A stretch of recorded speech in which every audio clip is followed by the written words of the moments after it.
What's going on? I was for us. We're starting to record a video, and I just want everyone to be aware. I changed the picture of my background to Mothman's butt. Yes, she did. Yes, Um, she did. I think this is gonna be a little too distracting. I'm gonna try and just change it. Do. Okay, that's fine. Perfect. Well, welcome to Legendary Lasses. I'm Ashley. I'm KB. And I'm Sally. And I don't know what we're talking about today. Me neither. Well, lucky for y'all, I know. Good. I'm glad one of us knows what's going on. Well, I think today kind of what I wanted to focus on, it's not really about one person, but more so a particular era and kind of the social history of that era. We're going to be talking about Regency period. Yeah. Yes. I know Ashley and I both have several feelings on this subject. But I figured it would be nice for us to kind of talk about this period, and also with kind of the success of Bridgerton lately. And it's also just kind of a fun topic for us to do before we get into something that I think is going to be a major undertaking for us coming up.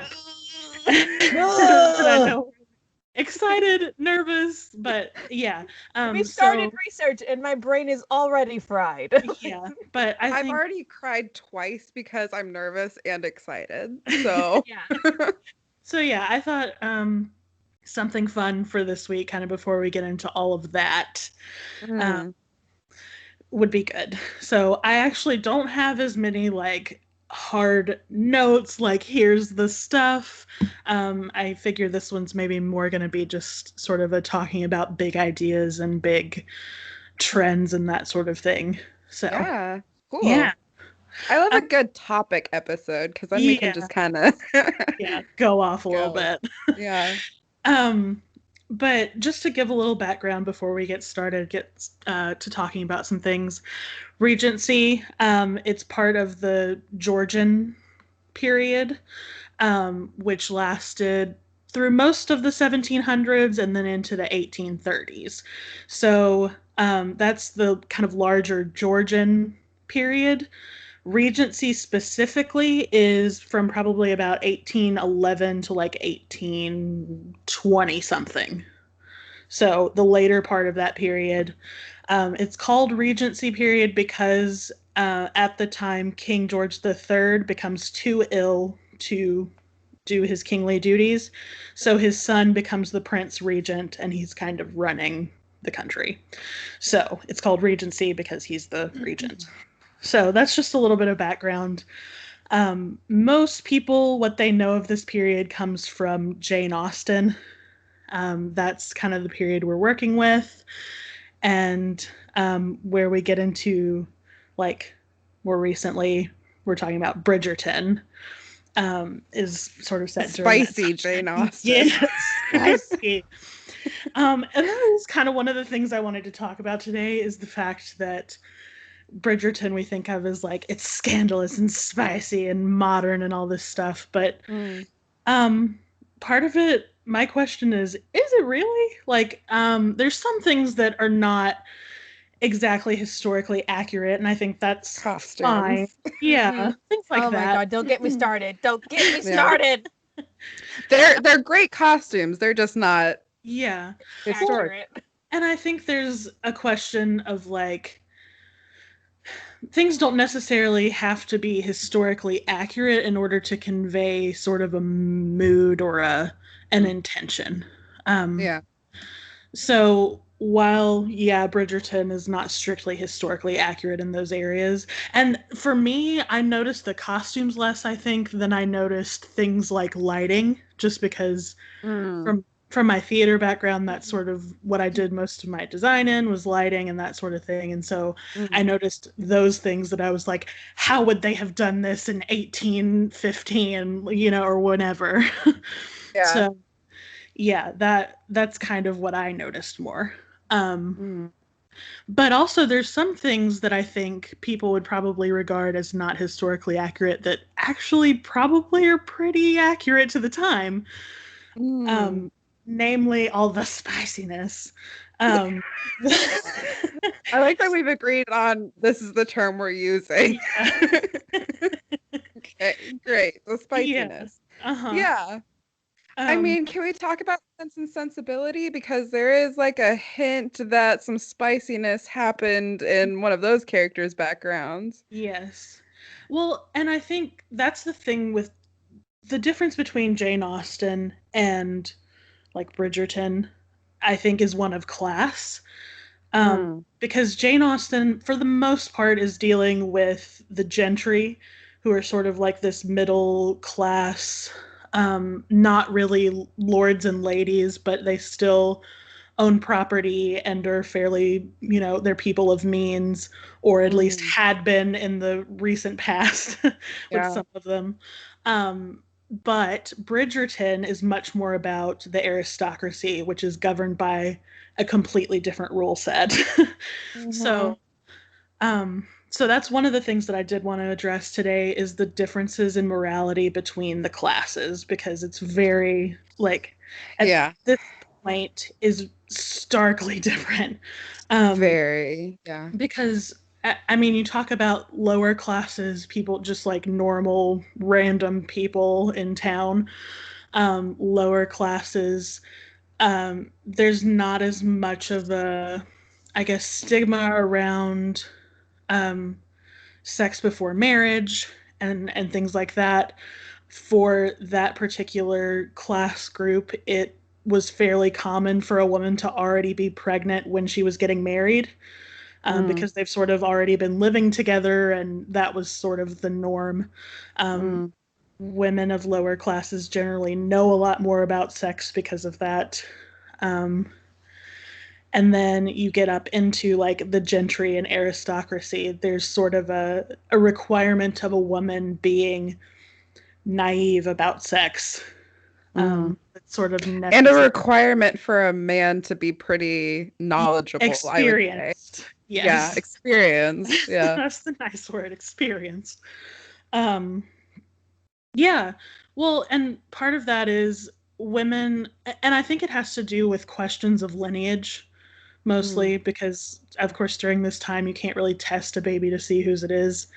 So Mm. there's this a lot of pressure on women to be completely pure, and not only just to be pure, but to have the perception of Mhm. everyone of being pure. Yeah. Um, and it has to do with like you want your child to definitely be your child and all that kind of stuff. Um, but while that's all going on and they're being kept like naive and like we don't know about this, men are Mm. basically getting done with their studies and going on their gap year across Europe, hanging out with opera singers. Sowing their wild oats, I believe is the term. Yes. Yeah. While they're supposed to be looking at like the great works of art and all these landscapes and stuff, really they're kind of just hoeing around a lot of the time. Lord So, Byron comes to uh, mind. yeah, exactly. So, um, yeah, that was much more common for the upper classes, sort of this idea of women need to be this pure, like have unimpeachable character, like they Mm. um I'm gonna try to not kind of go into a lot of Bridgerton stuff just to avoid spoilers and things, but Sure. generally, I'll say some of the general things that are covered in Bridgerton, and some of it is the idea of like you can't be alone with a man without a chaperone. Um, Mhm. and that's very true to the time. Like you could not have been seen alone with a man because then that puts suspicion on you. Like, oh, There's what a were you doing? chance. Yeah, Mhm. Yeah. exactly, Yeah. exactly. And I mean that's still a thing today with like more religious Hmm. groups. Mhm. Yes.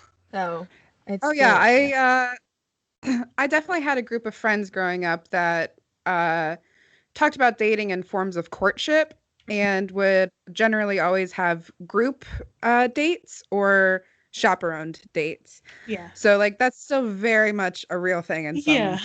I can't, like, courting is still a thing. That's still really weird to me. I'm just like, yeah. Yeah. Here's the thing. I kind of like the idea of it, Mhm. but I don't know that I like the practice of it. Yeah, Like I there's agree. something very like not ancient, but like old world romantic courtly love about it. Mhm. But like eh, Yeah. In eh, practice, I think it's that's a what I little got. gross sometimes. Yeah. Yeah. mhm. Um, but I think courting is supposed to be this, you go into a relationship with the intention of marriage. And I can appreciate that because I like people having. I'm the kind of person that those things you're not supposed to talk about early in a relationship, quote unquote, not supposed to talk about. I'm kind of like, let's get this out of the way now. Like, let's do it quickly. So I can What do you appreciate mean? that. Like, can you what do Like, you there's the whole trope of like, oh, if you're dating a guy, like, don't ask him about marriage or kids or Oh, things like that yeah. early on because it'll like scare him off or something. But I'm like, let's make sure we're on the same page before we even Yeah. go down this road, you know? And I feel like you hear about so many people who get like 5 years into a relationship and then they find out Mm, we don't want the same things. yeah. Yeah. Um, so I'm a very kind of like forward person in that regard. So I I feel like I can appreciate that aspect of it. Like you go in Yeah. with the same intention. Mm. But in practice it's a little gross and it's like we've got to protect our lady's purity, which Yeah. ick. I'm not about that part of it. Yeah. No, thank you. Mm-mm. Yeah. I will say in the modern sense too, I think there is a more I don't know, like a general idea of a man's purity as well. Mhm. And like in a modern setting it's not solely focused on the girl, although Yeah. it is. But there is a sense of like this is for my benefit too Mhm. because things happen. Yeah. Yeah. But Hmm. I've got a lot of thoughts and Sorry. I don't know where to go. Yeah, that's just sitting on my mind a little bit. It is in some ways, I guess, more, I don't know if I'd call it egalitarian, but at least, yeah, it's both of them have to stay pure now. Yeah. Whereas, like we were talking about, guys can go canoodling all they want to. This is And the the reason thing that for that. infuriates me the most about Bridgerton. And like I won't give away any spoilers. I haven't finished the show, so like I still don't know what exactly happens. Yeah. But Oh, I like have. it just seems it just seems that like all of these men do whatever they want, whether it be sex or anything. They just do Yeah. whatever they want, and everyone else has to deal with the ramifications of it. Mhm. Mhm. There's no consequence to any of the men's actions as far as I've seen so far. It's been infuriating. Yeah. Sorry. Bless you, Sal. I would say later on, there's some things that do have consequences, but it's mostly other men holding them accountable for things.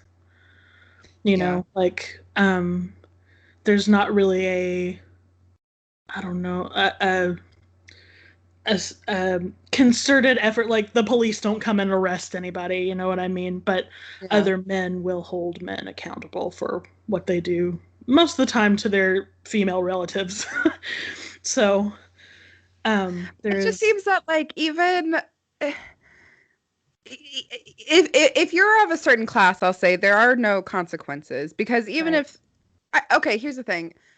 I think I think when you say men holding other men accountable, you might be talking about a duel.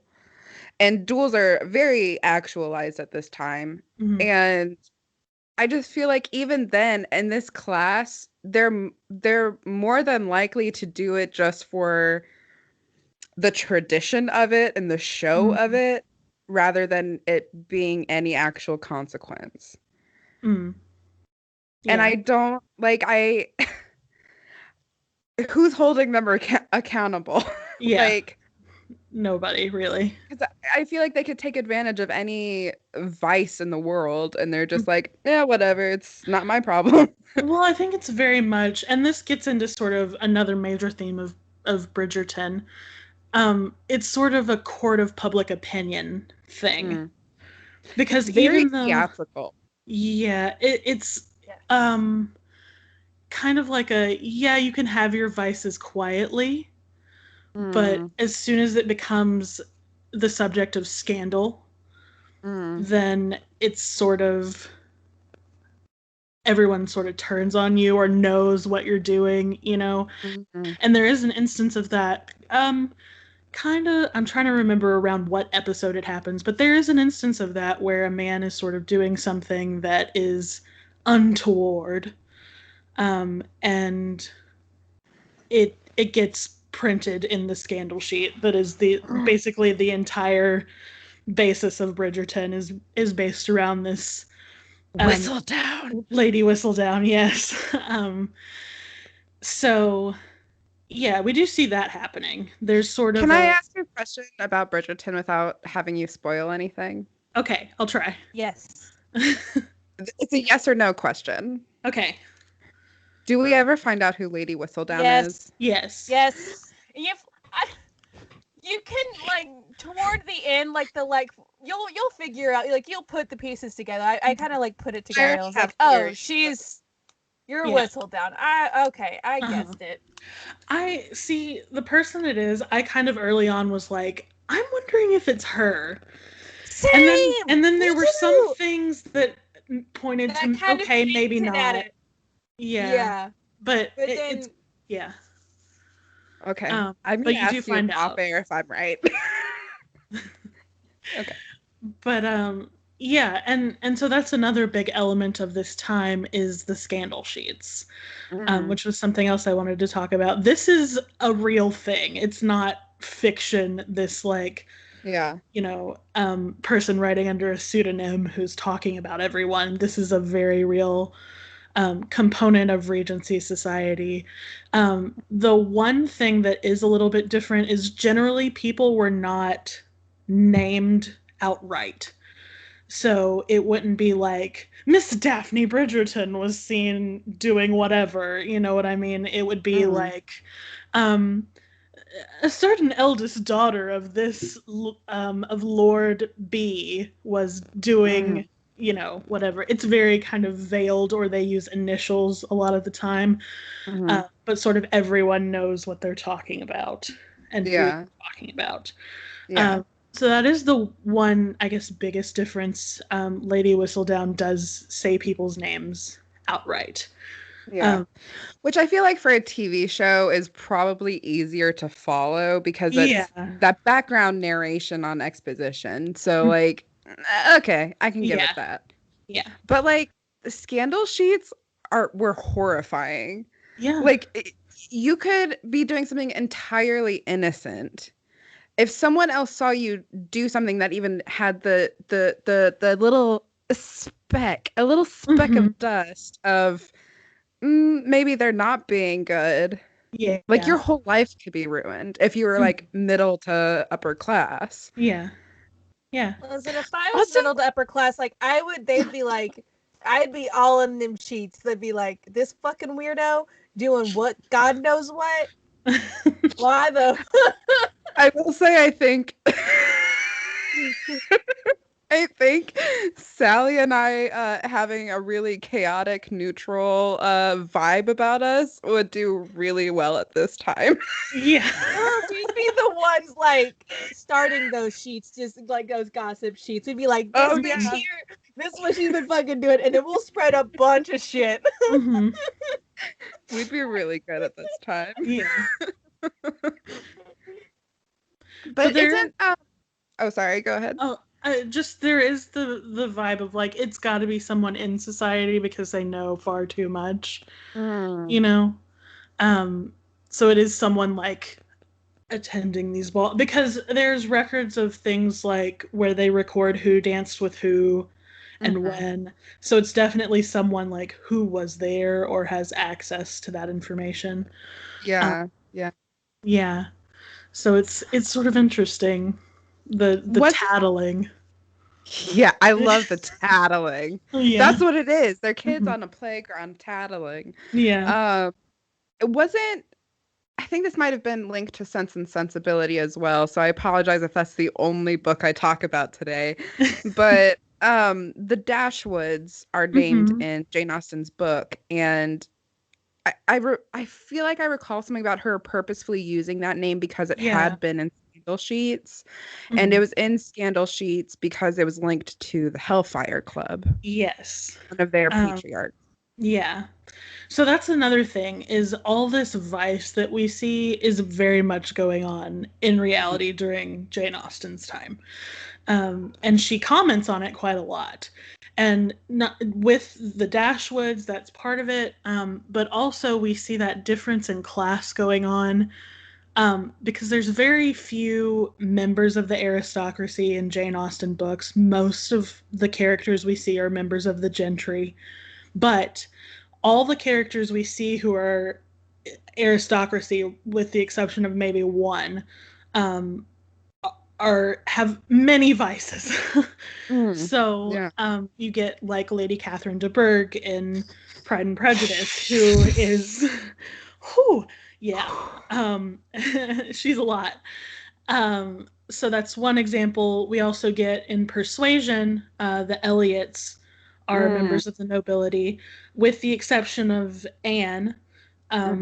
They're all very vain and, doing stuff that they shouldn't be doing. And even Mr. Elliot, who is going to become the next, Lord Elliot, he, is ready to take a wife, but also have a mistress on the side. And I know you have feelings about Mr. Elliot. I have feelings about Mr. Elliot. I also have feelings about Captain What's-His-Face. Wentworth. I know, yeah. But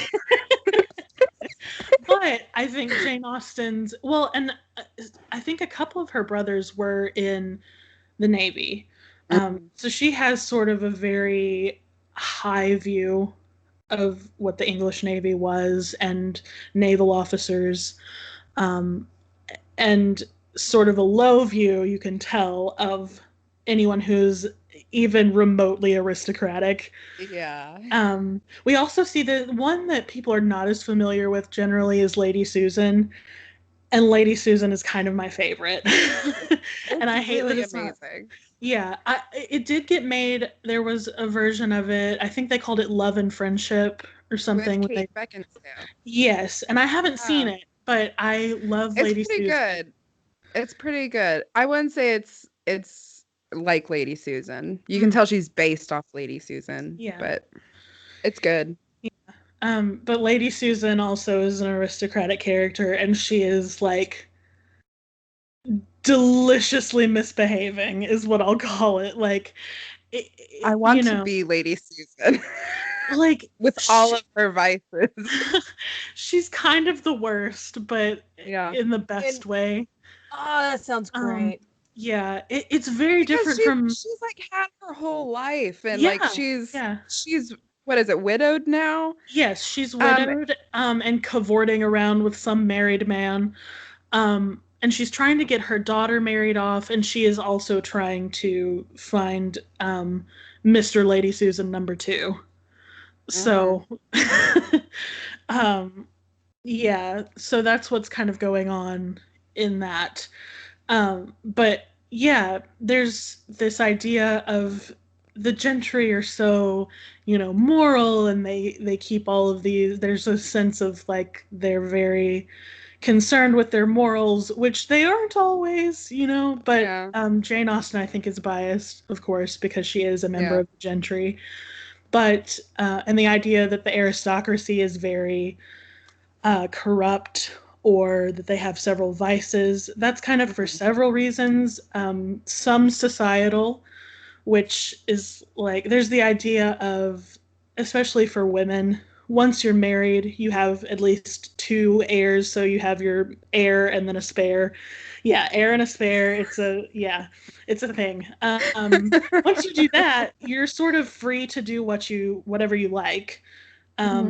And that's something they talk about in Bridgerton is the freedom of marriage, which might seem odd to people thinking about marriage at this time period, but really that's sort of what it is. You're not constrained by having to have a chaperone anymore. You know, you're spoken for, you've had your children, and you can kind of go where you please, do what you like.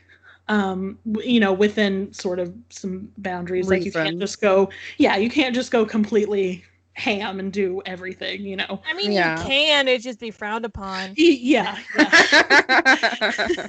Can you? Yes. Should you? Probably not. But am I? Yep. Yes. You bet your ass. There's a certain amount of freedom that comes with being married in this time period. Yeah. So that's part of it as far as the aristocracy and their vices. Also, there's sort of this sentiment, because there's wars going on during this time or around this time, Napoleonic Wars, that sort of stuff, a lot of economic pressures that sort of got blamed on the aristocracy. Yeah. And so that kind of adds to it. There's a little bit of that in Persuasion. She kind of comments on that. And yeah, so I think for several reasons, the gentry sort of view the aristocracy as like, yeah, they may think they're, you know, so genteel and all this stuff, but actually they're heathens, basically. They're a bunch of dirty dogs. Exactly. So that's part of the class divide too. And I think it's something that doesn't get talked about enough in Regency era, that there's this sort of split, and we think about it, and a lot of the time people will sort of roll this in with the Victorians.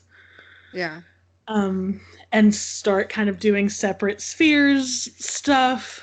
There's actually an interesting book, let me find the name of it, that I read about. I wasn't able to order it. It was kind of like later in my research that I found this, but a lot of people think of this time as being very constricted for women, and sort of like, you go into the house, you have the babies, you do this, and you don't really get to have that freedom. But this book talks about the fact that, based on actual accounts from women of this class during this time period, they actually had a lot more freedom than we generally think. And it's called The Gentleman's Daughter, Women's Lives in Georgian England. And it is by Amanda Vickery. So she uses... That name sounds familiar. Yeah, I was just about to say that. Let me see if I can find if she has any other books. But yeah, the biggest thing is she uses those first-hand accounts, like their actual writings. Love that. To talk about it. Yeah. Anything that uses those primary sources, I think we kind of talked about that before. Beautiful. So let's see. Books by her. She's written some others. Let's see. Behind Closed Doors at Home in Georgian England. I feel like I've heard that title before. I think that's something that I looked into during school. Yeah. So that might be that's kind of maybe an interesting book to look into if you're interested in this sort of idea of women having, you know, there are certain restraints, but women having more actual freedom to do things than we generally think about them having. And I think that's part of what I wanted to talk about too, is this sort of bias of modernity, where we think a lot of things are very modern and very different from the past. One of the examples of this I think people use a lot is like the name Tiffany is actually very, very old, like centuries old. Yeah. But when we hear it now, it's sort of like, that's a 90s girl name. Yeah, exactly. Oh, she's such a Tiffany. So even if you're historically accurate in naming someone in your book Tiffany, people would be like, that's ridiculous. Why is her name Tiffany? You know, so I think we sort of have that modern bias lens on it. You know, we think of periods in certain ways, but the actuality is quite different. So yeah, it's true. Are we going to talk about the diverse casting within that framework? Yes, so that's something that's interesting too. There is a little bit of like evidence for that. I was reading something about Queen Charlotte, I think it is. She has some ancestry that's like Portuguese with some African ancestry. So that part is sort of, there's a little bit of that. I think one thing people were really talking about is it's almost kind of presenting an alternative history or something like that, because during this time we still have sort of slave trade elements going on. Actually, Jane Austen talks about this a little in Mansfield Park. Yeah. Because their dad, the patriarch, I guess, I forget his name. Mansfield Park is not one I'm super familiar with. But I explicitly remember this in the reading, though. Yeah. They talk about how he has like land holdings in the Caribbean. And so this is still a part of that society at this time. Yeah. And it's kind of assumed that in Mansfield Park, this family makes their money from sugar in the Caribbean. Yes. And that's why they're able to live this kind of gentry lifestyle. So it's still based on some slave aspect, unfortunately. Yeah. And I think Mansfield Park is very concerned with morality. All of her books sort of are, but I think Mansfield Park is the one that we're talking about, like, what's appropriate for young people to do, what's appropriate for anyone to do. You know, what aspects of our society maybe should we take a look at? You know, that I think is kind of what she's doing with Mansfield Park. And I know a lot of people don't like it as much because they don't like Fanny. And I'm like, I don't mind her. I know. She's fine. Yeah. I would say she's my favorite Jane Austen heroine, but she's not worse than any of the others. Yeah. She's not going to be the one. She's not Elizabeth Bennet. You know what I mean? She's not even Anne Elliot, I would say. You know, they're each their own person, and I think she's sort of the one that you can overlook, and I think that's part of the whole point of her. She's also like the youngest heroine, isn't she? I think Catherine might be younger. Oh, Catherine is the young, yeah. But Fanny, well, and we see Fanny when she's quite young too. We get more of her childhood, and then the bulk of the book sort of happens when she's a little bit older. But But I think a lot of the point of her is that you can sort of overlook her, you know, if you're not paying attention. And the whole point of the book, to me, as far as plot, is that this person she's in love with has been overlooking her entire life, but then this other person comes along and is like, I see you. Like, I see you. And he ends up not being the greatest person. And, you know... but, you know, this whole idea of, like... And I relate to that so much, I think.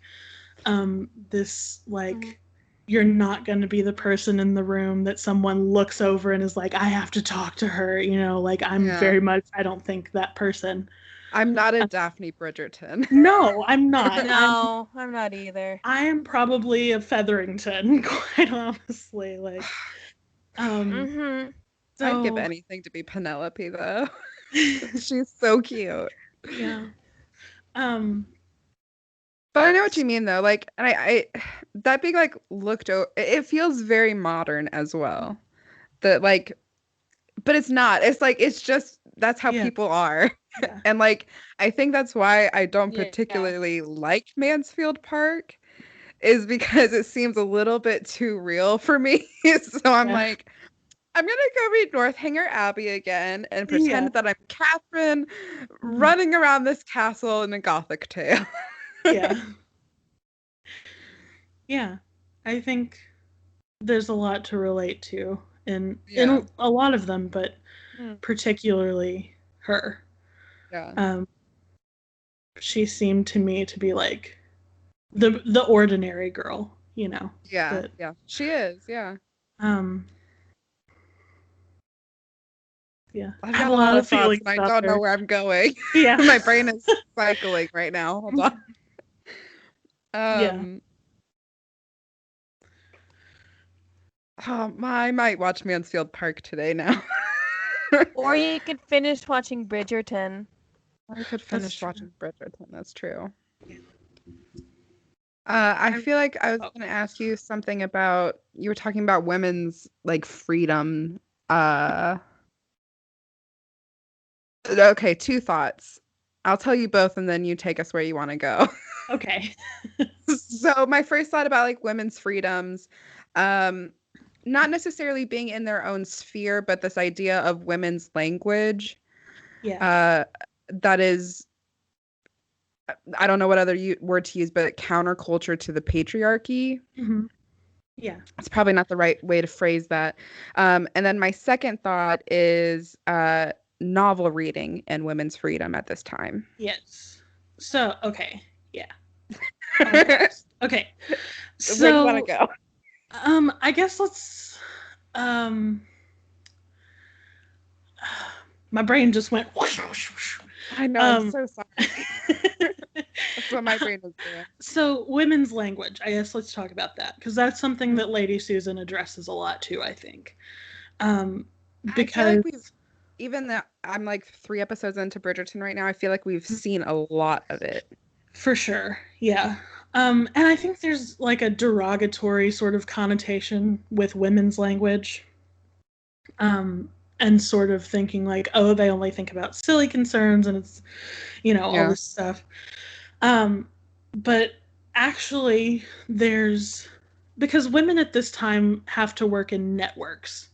Mm-hmm. That's another thing is sort of you have like the women in your family who are friends with a few other families. Mm-hmm. You all form a network of like friendships. And generally, these networks are meant to get everyone married. Yeah. Is a lot of what they're used for. And I think women are used to, even now, but in this time period too, are used to exerting a different kind of power than men are. Yeah. So men, they have like the power of authority. They're the lords. They're the ones in parliament. They're with the exception of basically queens, women can't really exert that kind of power, but they can exert the power of their networks, working behind the scenes, kind of going around their husbands a lot of the time. And I think this is sort of explicitly commented on in Lady Susan because there's sort of a delicate situation that arises. And the mother of the group is kind of like, well, I'll handle it. Like, I'll, finesse the situation. But her husband gets to it before she does and sort of ruins the whole thing because he's too direct. Men of this time, I feel like, are used to being like, this is direct. I have authority and power and like I can just do this and it's going to be fine. It's like seeing it from like a list point of view, like this is the problem, here's the solution, how do I get there? Bam. Yeah, exactly. And it's just following a list. Yes, but women are more used to having to finesse a situation or put something delicately in order to get what they want to happen. So I think that's kind of a difference in men's language and how they operate versus women's language and how they will handle a situation. And I do think we see it in Bridgerton. You mentioned Lady Susan too, and I feel like we also see this idea of women's language in Pride and Prejudice, and especially like the networks. Yes. So like I feel like that's a very prime example of it. And what's strange to me about Pride and Prejudice is that I think Darcy kind of uses women's language. Yeah. Because he is direct. He is direct and moody, but he also knows how to put things very delicately when he wants to. Yeah. But he can also chatter back and forth. So I think like the prime example for me would be Bingley's sister, Caroline and Elizabeth have this kind of scene where they let's walk around the room. Let's talk about our dresses. Oh, Darcy's laughing at us. Why are you laughing at us, Darcy? And he's very quickly able to come back in with, well, you're walking around the room for either option A or option B, either which I'm no use. Yeah. So like, I think he has this way of talking that he kind of floats in and out of circles, and it's kind of interesting. But also in that same scene, I think there's a great degree of like posturing between those two women. Oh yeah. And actually it's interesting to me because like there's a higher degree of strategy that has to go into the way women interact with each other. You know, men sort of have like war strategy or whatever, but it's like women are constantly navigating. Yeah. Women are constantly having to navigate this, you know, any situation in their life. And there's a great deal of strategy that goes into that, like who are you friends with, who do you talk to, who do you tell things, how do you interact with them, like how do you interact with women you don't necessarily like but you need to keep civil. Their battlefield is the psyche. Yes. Yeah. It's very much true. So yeah, I just think that's interesting. We think of like men as being strategic, but like there's a very fine balance to how you do things when you're a woman at this time. And I feel like this could also get into the conversation that I'm sure we've had on this show before of like men are strategic, but if a woman does it, it's cunning and it's like a little bad. It's a moral character. Yes. At that point. Yeah. So I don't know if that takes us anywhere with this, but well, I think that transitions to modern times too, because we see things like, oh, he's assertive versus she's bossy. Yeah. He's a bit. And yeah, exactly. And things like that. There's been he knows what he wants, but she's picky. Yeah. Yeah. Exactly. So I think that's been going on for a long time, and unfortunately will continue to go on until I don't know. Do you ever wish you could go back and see like the first instance of something like this happening and being like, whoa, what? Like, how did this get started? Yeah. Like, where exactly did this start and how did it get started? My answer is probably the church.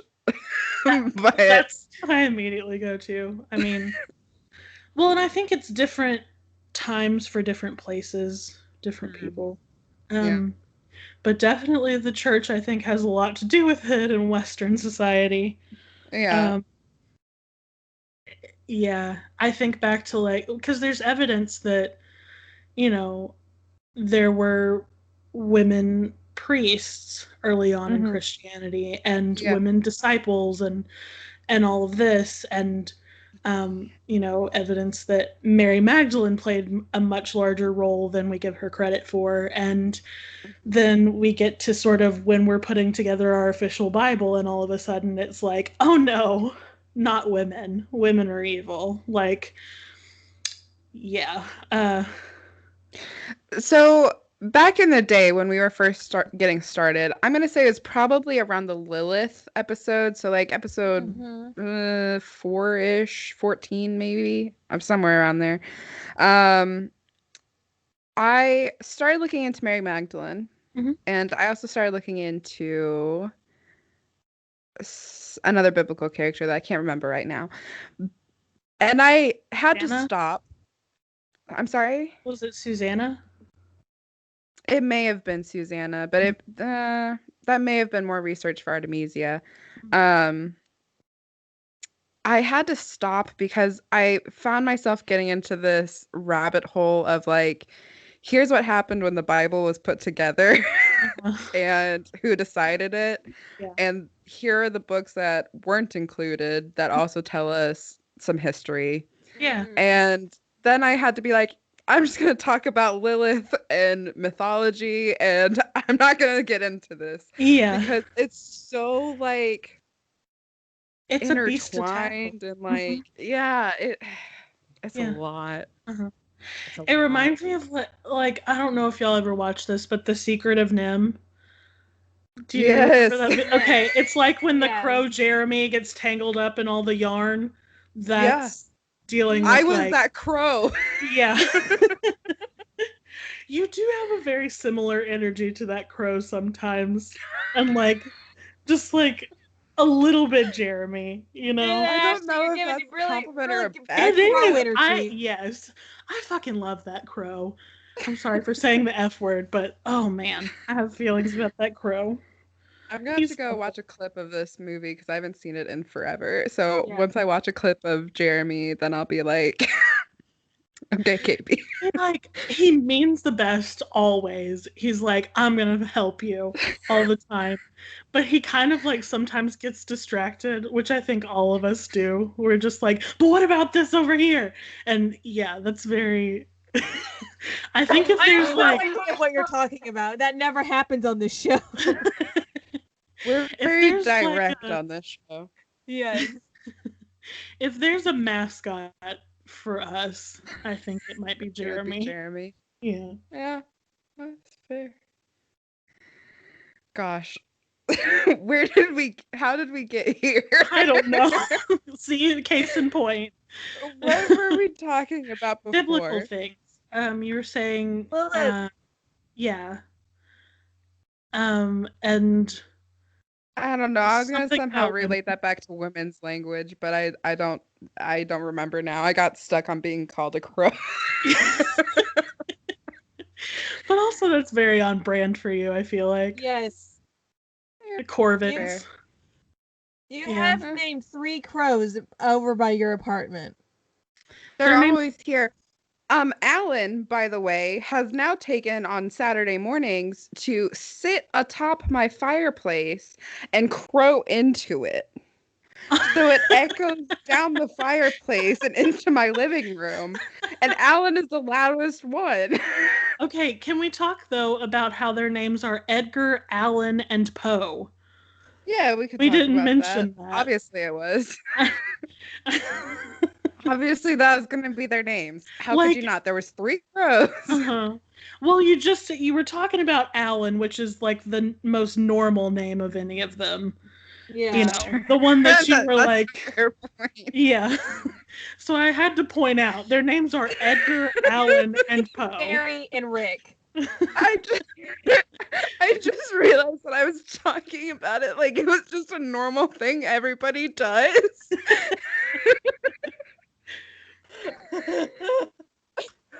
You are a goth Snow White. That's what you are. Nicest thing anyone has ever said about me, Sally. Oh God. Okay. And I will say, so I've been writing letters to Ashley like the Regency ladies we are. Yeah.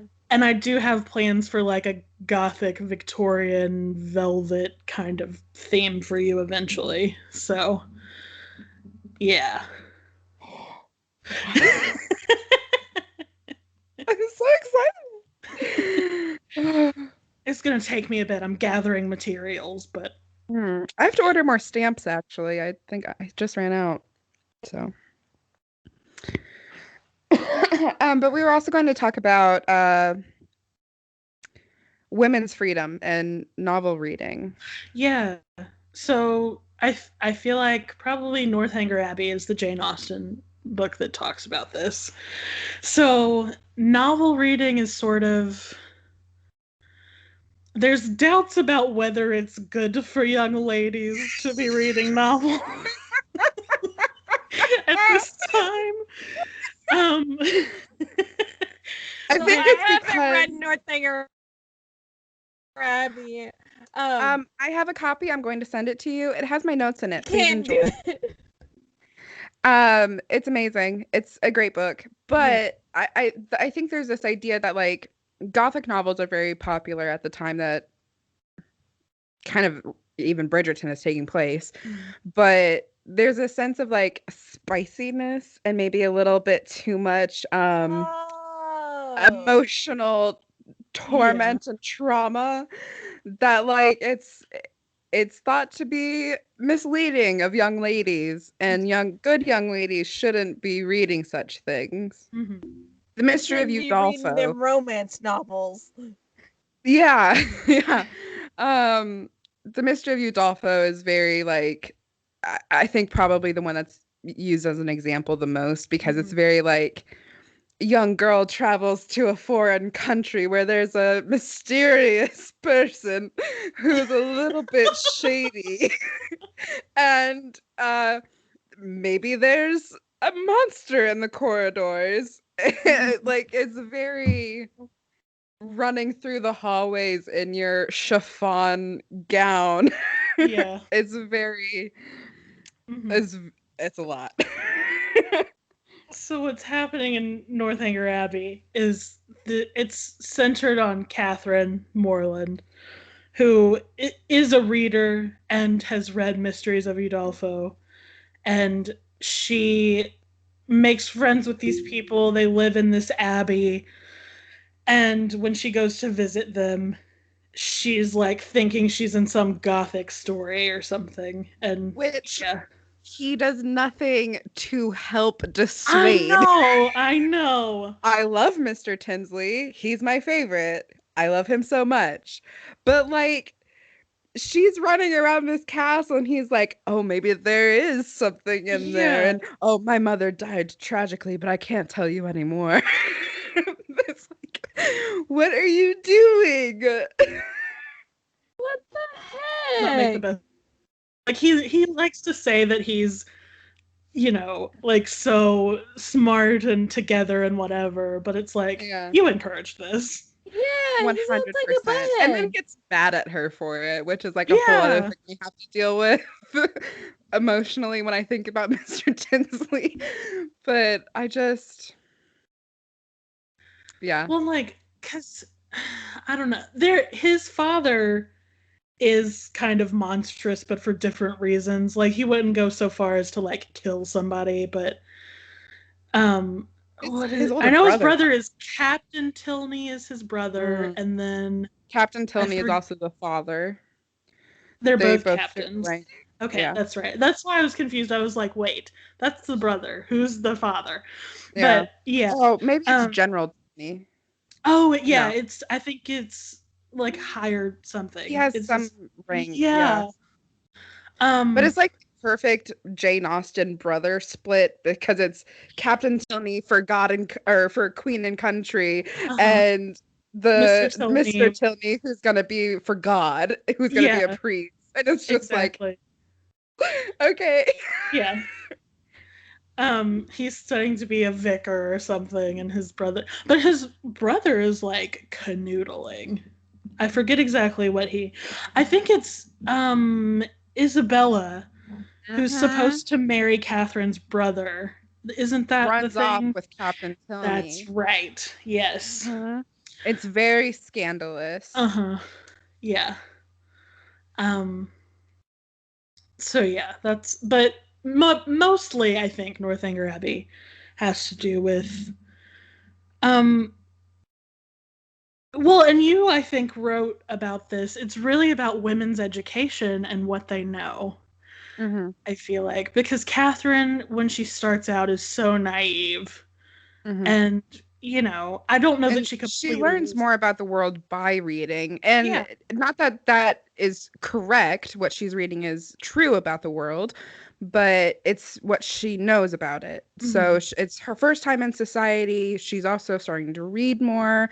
And I think this is how young girls, one, use it as a tool for escapism, right? Like we do now. Yeah. But it's also a way of learning about the world of men. Like, what are men like? What is marriage like? Because I see my parents, but that's the only thing I see. So I think it is a lot about women's education of life, and it may not be the most accurate representation, but it's how they're learning. Yeah. I would agree. And I think we see a lot of that in Bridgerton too. Daphne is completely just knows nothing. And she is the oldest girl. So there's been no other girls before her who have kind of gone through marriage, who could sit her down and be like, look, this is what happened. Yeah. She is the first.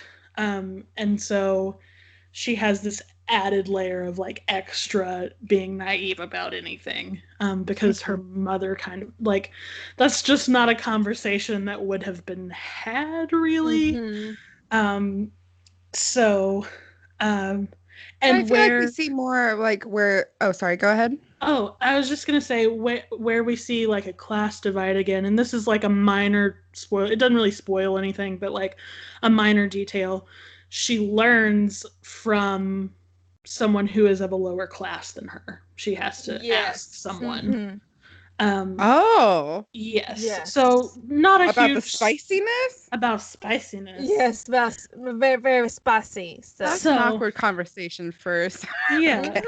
It's someone that she's known for a long time, but and kind of minor spoiler there a little bit. She does eventually learn how sex works, but she has to ask someone. Yeah, but she had to be like, I need to fucking know this shit. It wasn't like, yeah. Can we talk about the birds and the bees? No, she had to like assert herself. Yeah. Be like, I need to know what happens.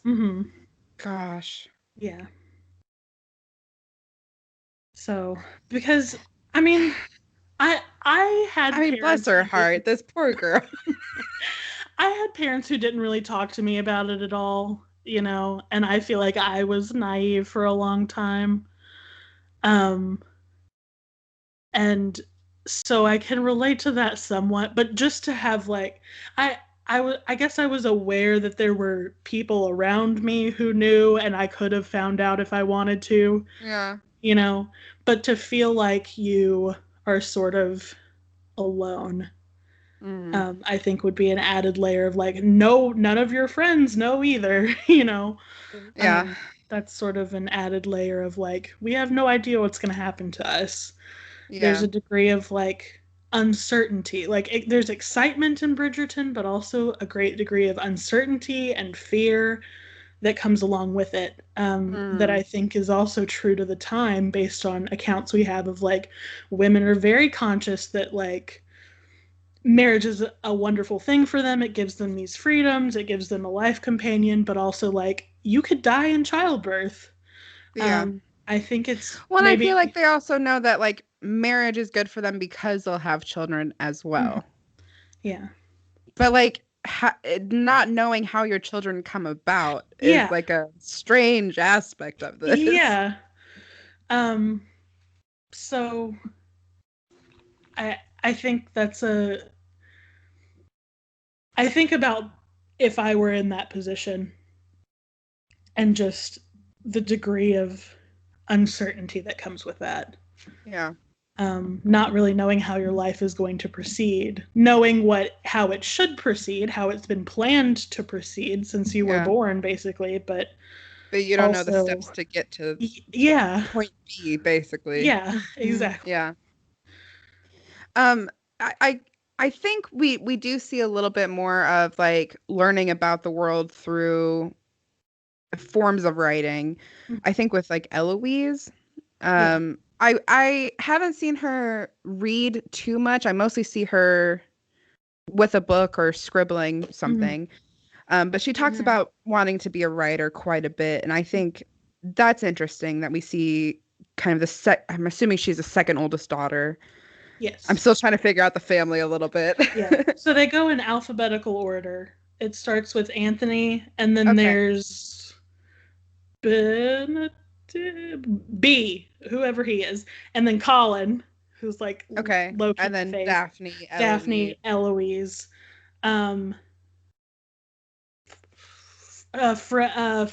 Frederica, Francisca, something. They have another sister who's not there most of the time, who's F. And then Gregory, I want to say, and then Hyacinth. Hyacinth was the last one. Yeah. Okay. Yeah. She's so cute.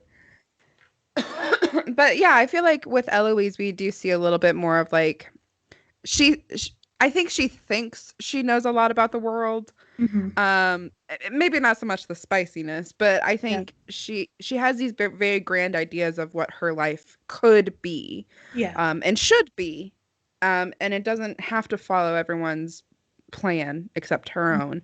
And I wish we saw her reading more because I feel like those are ideas she would have gotten from novels of the time. Yeah. So that's my one critique of Bridgerton so far is I wish we saw Eloise reading a lot more. Yeah. Well, and I think she could also get those ideas from the fact that she has 3 older brothers who she's seen grow up and be able to pursue, whatever they want their career or life path to be. Yeah. And then she's sort of faced with the idea of, oh, I don't get to choose a career. I get to go on the marriage market and be chosen. Yeah. But I also have no doubt that the probably second oldest brother and little Colin, I'm sure they would have brought back books from school and were like, Eloise, read this. Yeah. Oh yeah. Well, she does. There's kind of a developing closeness between her and like I think it's the second brother. It's one of the two. It's either B. Benedict, whatever his name is. I forget. I feel like Benedict is right. Yeah. But...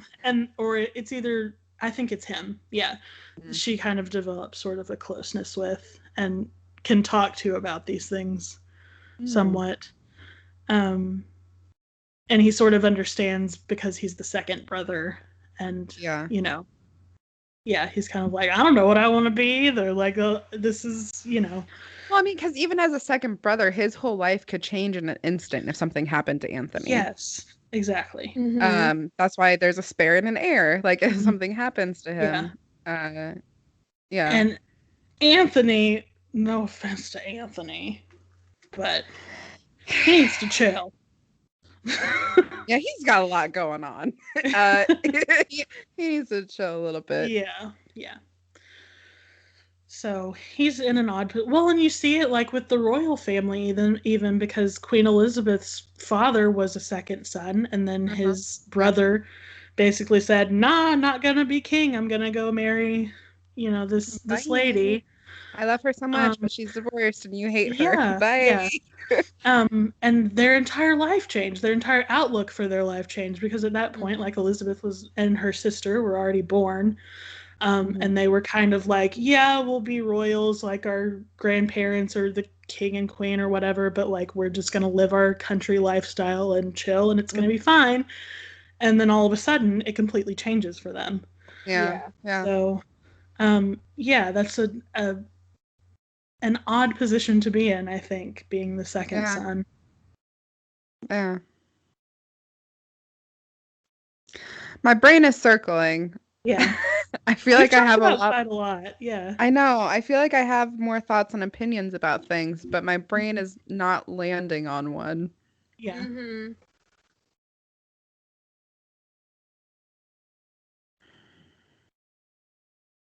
But I think we've covered a lot with regards to... This was kind of a combination, I think, history and literary episode. And pop culture. Yeah.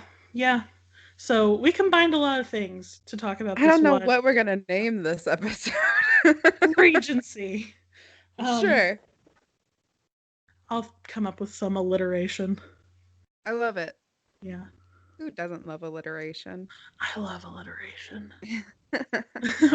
We play this game. It's one of the like Jackbox games or whatever where they'll put a question and then you have to type in a fake answer and then you vote on like what the actual answer is and you try to trick people. And Travis always knows it's me because it's some clever alliteration that I've come up with. Yeah. I was gonna say I'd be able to pick yours out, I think. Yeah. So that's fun. Yeah. But it's always a lot when you tackle an entire time period. There's no way to cover all of it. But I think, we've hit on some of the things and maybe put some light on it that it's maybe, and this goes for all time periods, I think. It's not really the same as what our conception of it is. It's much more than that. And also you have to keep in mind questions of like class or race or any number of things that can affect what a person's experience is within that period. Yeah. So, I guess that's kind of the overarching theme if I wanted to put one on this. Yeah. I remember what I wanted to talk about that I didn't get to talk about. I'm so sorry. Yeah, it's okay. It was about the diverse casting, and I Oh, just wanted yes, to that's say that, right. like, I very much appreciate this because for a very long time now, I think we've assumed that non-white people were only a certain thing.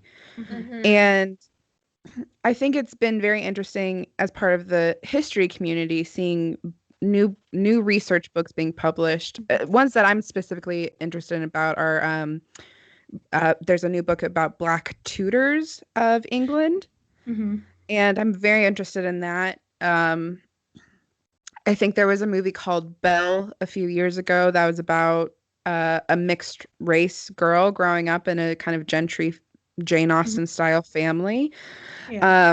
And I think it's important to get that out there. Mm-hmm. Unfortunately, there is um, still a lot of prejudice happening, even within the history community itself. Mm-hmm. And I think it's very important that we put things on the table like this, that we are shown things like Bridgerton that does use accessible, diverse casting. Mm-hmm. Um, because unfortunately, even within like the history bounding community, there was kind of some drama that happened. Yes, I heard about that.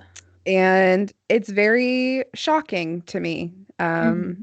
that we're still dealing with this. Yeah. Shocking, maybe not so much, but I'm disappointed that Mm-hmm. we're still dealing with it.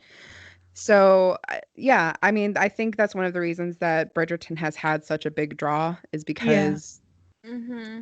it's something new to talk about. Well, and even I think within academic communities, it's a question because even as early, when we were doing our master's degree, which was, only a couple of years ago, we It's finished almost in impossible for me to find anything about well, Black tutors at Mm-hmm. the time. and the thing about it is, I was very particularly interested in talking about racism during that period, that early modern Hmm. period, Yeah, using Shakespeare's work and some of Marlowe as well. And I I got loved so your much, paper, by the way. thank you. I got so much resistance um, Mhm. to even the idea that there was a concept of race then, but it's very Yeah, clearly in the text. You talk yeah, about Mm-hmm. Merchant of Venice, and they specify, because part of the plot point is like this girl, she can only be married to someone if they pick the correct whatever. yeah. So Shakespeare very specifically says he is a tawny Moor, is what he calls him, Yeah. um, and that he comes in, chooses wrongly, and the girl is like, yeah, may all of your complexion choose me so. There's Yeah, very clearly this idea of racism or colorism, or like, yeah. that anyone foreign is somehow bad. Well, I think And another perfect example is Othello. I yeah. mean, Oh yeah. throughout the show, they talk about his skin color. They Hmm. talk about how he's different. Iago, especially. Yeah. And if there's not a sort of race problem that Iago sees, Hmm. I would be very surprised. Yeah. Mm-hmm. So that's what, and people think of British history as like it's all a bunch of white people, but it's like that's not the full picture, Mm-hmm. you No, know. because And you can't be a colonizing empire that's entirely white, yeah. and you can't be doing trade with other countries and have your entire Mhm. country be white. That's just not how Yeah. it works. Well, and the world was far more global during that period than I think we generally give it credit for. Yeah. Um, there's a lot more trade happening, a lot more. They call it discovery. I'll call it colonialism. Oh like, yeah. um, there's a lot more people meeting a lot more people, Yeah. and England is not entirely white during this time. Like, that's Yeah. just, we have things to back that up. It's But impractical to think that. yeah, yeah. Um, and I think maybe their conception of race is a little bit different than ours is now. And I think over time it has shifted because, Yeah. even looking back to, earlier periods in American history, I feel like Italian immigrants were regarded as kind of not white. You know, Jewish people were regarded as a different race. Like our like throughout all of history. Yeah. And that's another thing. You know, Shakespeare's work is, I would say, like, Jewish people are considered like a separate race, and that's where a lot of this like racism is pointed towards. Particularly, you know, there's I want to say it's The Jew of Malta, maybe, is the name of the play by Marlowe. That's pretty anti-Semitic. Pretty and bad. then of course, and then you get like Shylock, and all of that. So yeah, I think what racism is, or how it presents itself, maybe shifts over time with, you know, how people think about that. But I also think it does exist. 100% exists. And I think it also shifts based on people's acceptance of those ideas or rejection of those ideas. So I just want to say that I really appreciate Bridgerton for the diversity that, while may not be entirely as accurate as we would like it to be, at least depicts people of that time. Well, I think there's a degree of like, you have to get people used to seeing that. You know what I mean? Like, even if it's not, in this case, probably entirely historically accurate, I think people are so shocked by it still, which is like, that's crazy to me. that we have to get people more used to seeing people of color in historical, like, period pieces. Absolutely. So any of that can happen. I do know there are some people who are maybe a little bit like, it rubs them the wrong way because they think it doesn't go as far into that discussion as it needs to, or doesn't, you know. I can see that. But I would say within the scope of like what it's trying to do and accomplish within itself, I think that's a good thing. And then I think in addition to that, we need to continue to have those discussions, like online or with people we know, or like with us on a podcast. So there's definitely more discussion to be had, but I think it sort of puts us in that right direction of like, we need to see more people of color in period pieces. Because they exist. Also, I'd love to I'd also love to see more actors of color in more like high fantasy pieces as well. Because like, not everyone is gonna be white. Like, and as humans as well, not just like, I feel like sometimes when people of color are put into fantasy or sci-fi, you know, adaptations or anything like that, they're used as like, oh, she's an alien, or oh, she's like an elf or something. You know, it's no, I'd like to see her be like a person. So I do agree. There is this kind of like alienization of actors of color in different genres that is strange. It's very strange. I don't know why we've chosen to. Well, I do know it's racism, but I personally can't understand it. It's just very strange. That just now raises up like interesting stuff in me, because a lot of the time, sometimes I'll be thinking about something like, why is this way? And then I get to the bottom of it and it's like, it's either racism or misogyny or both. And I'm just like, it feels like Scooby-Doo and I've unmasked the like swamp monster or whatever, and it's like, it was racism the whole time. Like, it's always I would have gotten away with it too if it wasn't for you kids. And I'm just like, when? Like, I would love for us to not, as a society, to not be racist anymore. Like, that'd be great. We've talked about racism a lot on this podcast lately. Yeah. It is the time. But yeah, so that was just kind of the last thing I wanted to say about any historical period in general, but I think Bridgerton brings a lot of good stuff to the table. Yeah. Maybe not as far as it could go, but yeah. Yeah. I've got more thoughts swirling, but I think it would just be repeating myself at this time. Yeah. Yeah. I think we've gotten through a lot today.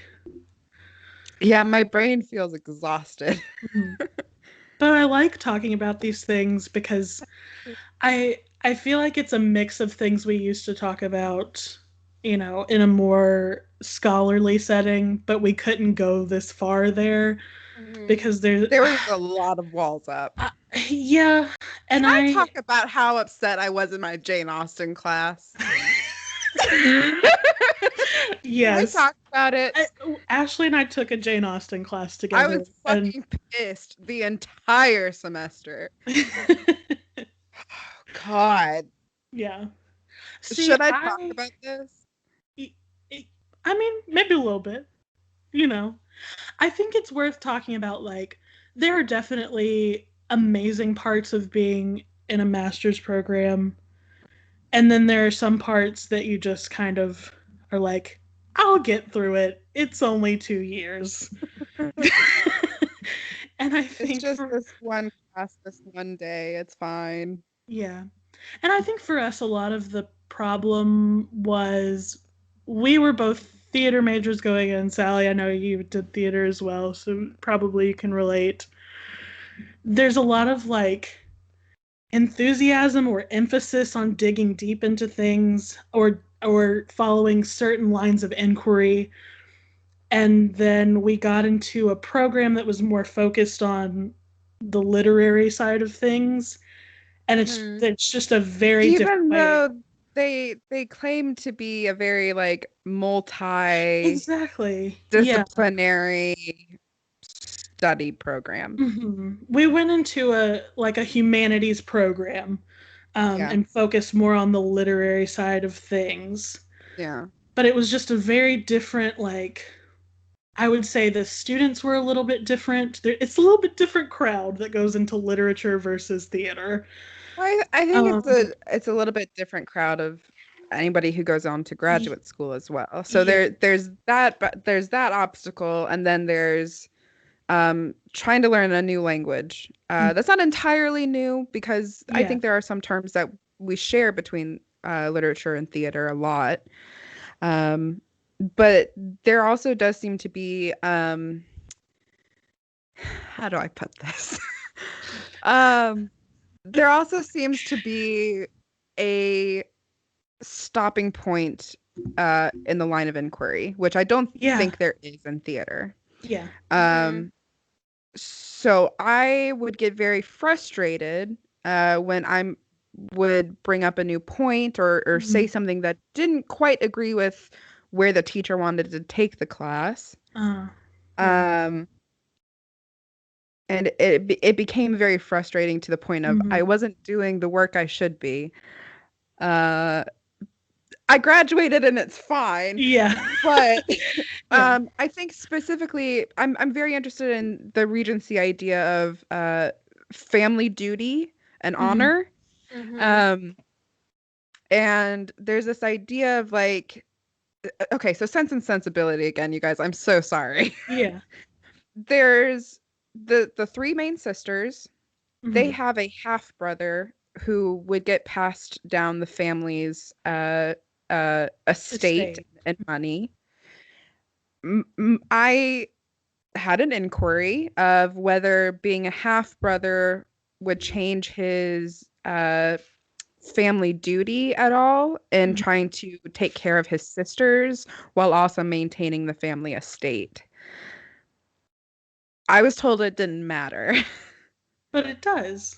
Yeah. I think it's a very valid question because they're not a family. They didn't live like a family, it doesn't seem like. And I think it's a valid question for the time. I perhaps it was too much of a history-based question for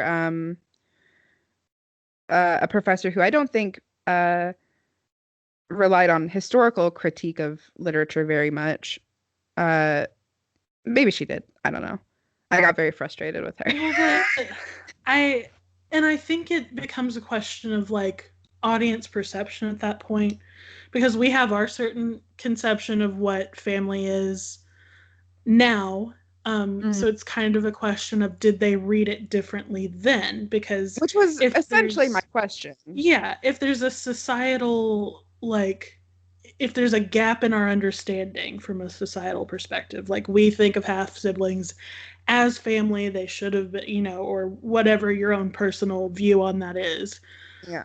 But it was regarded differently in Regency times, then I think that's a valid question, because it's like, would the original audience have perceived this differently, or would they have said, that is a huge snub and this is awful? Yeah, because essentially he denies them a home based on prodding from his wife mostly. Yeah. But he disowns them. They have no house now. They have no money, so there is no future. So this whole plot point is the inciting incident of the entire novel, basically, being kicked out of your home.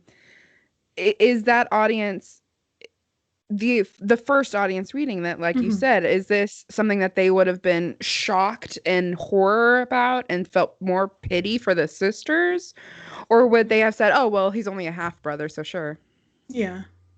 Like, I feel like that's a valid question. Yeah, because we see other incidents where, like in Pride and Prejudice, Mr. Collins is going to inherit. So that threat is very real, but like they don't even know Mr. Collins. So it's a sort of like, yeah, this sucks, but this is what's going to happen. Yeah. Is there an added family element to this where we, like the original audience, would have been scandalized by that? Like what do you mean he's not going to do anything for them, Or was it kind of par for the course, same situation, like, yeah, that holds true. Yeah.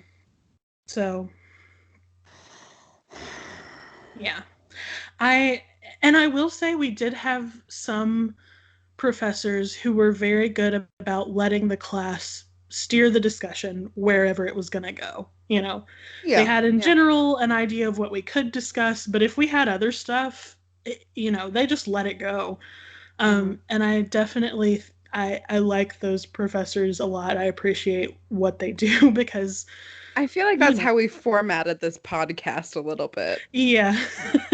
It's kind of like, we have in general what's going to happen. This is what I would strive to be as a professor, I think, if I were to decide to go down that path, which is still up in the air at this point.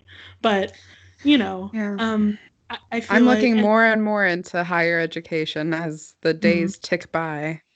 Listen, I'm in a different area of higher education now, I would say.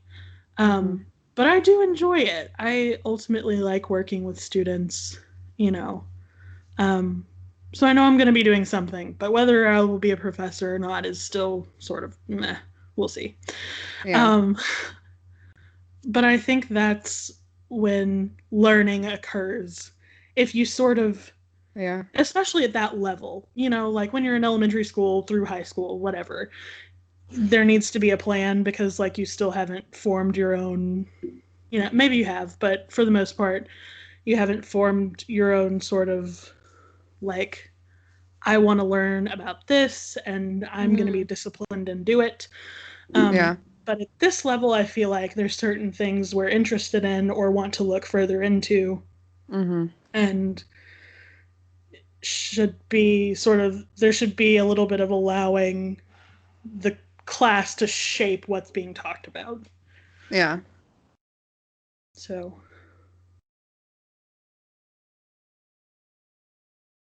Yeah. Oh God, I'm just thinking back through my classes now. Yeah. Well, I think the ones we enjoyed the most and had professors like that were the ones that were maybe like not as traditional classes, Yeah. Like we had a class entirely on Harry Potter and that whole series. We had a class that was, anime based, anime and manga. I still love my professor from that class. I had 2 other classes with her, I think. Maybe just one more, but she's my favorite. Yeah. I miss her a lot, actually. Yeah. But I think they were our favorites because those professors were open and sort of not only to their class kind of guiding a bit of the discussion, but also to the fact that these different things were also worthy of discussion, you know. Yeah. And it might not be what they're interested in particularly, but it's a discussion. Yeah. Because a lot of people will look down on like, oh, that's just like they're children's books, or oh, that's just anime. Like it's not a, but really there's art to it that I think is worth discussing. I mean, I definitely wrote 2 papers on Alice in Wonderland while I was in graduate school. So like yeah. There's some papers that I wrote that I'm like, I wrote that in graduate school and got credit and like graduated and yeah. We've kind of wandered, but sorry. I've actually been meaning to take a look at some of my old papers and rework them a little bit, maybe. With all that free time I have. Yeah. God. Wow. I don't know how to wrap us up after this. I've really enjoyed this conversation, though. Yeah.